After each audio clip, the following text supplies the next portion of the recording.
Yes, I have 3 children, and my youngest child, who's 15, has severe autism. He looks like a normal 15-year-old, he's like a rugby player, but he has, I'd say, the mental age of a 3-year-old. He's like a 3-year-old trapped in a man's body almost. Gosh, that must be quite unusual to deal with.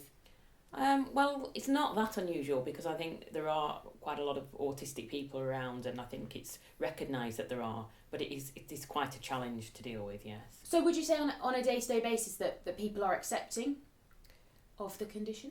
I think people are maybe more accepting than they were 20, 30 years ago, because people do know about autism now, and there's been a lot more in the press about autism, and obviously a lot more people have been diagnosed with it. But I still find that people can be quite shaken and surprised by an autistic child and don't really know how to deal with him. Sometimes in the supermarket, if he has a bad day, you'll get a very negative reaction.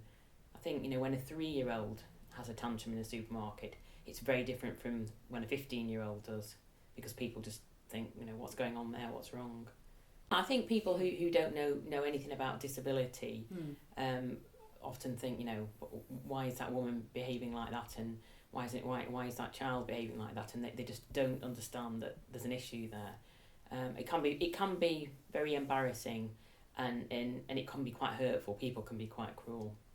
Do you feel that it's sort of people accuse you of being a bad parent in a way? That's what it feels like. I have had that in the past, yes, yeah. But I think, you have to rise above it and get on and do the best job you can, because, there's no one else to do it. You have to do the job. It was so stressful when he was little, and, having a childminder is one thing, but having a childminder that can deal with a child like that is, it's difficult to find somebody.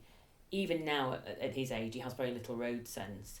And as a toddler, he would just run everywhere and would happily run out into the road and not think about traffic. So yes, it's a big responsibility for someone to look after a child like that.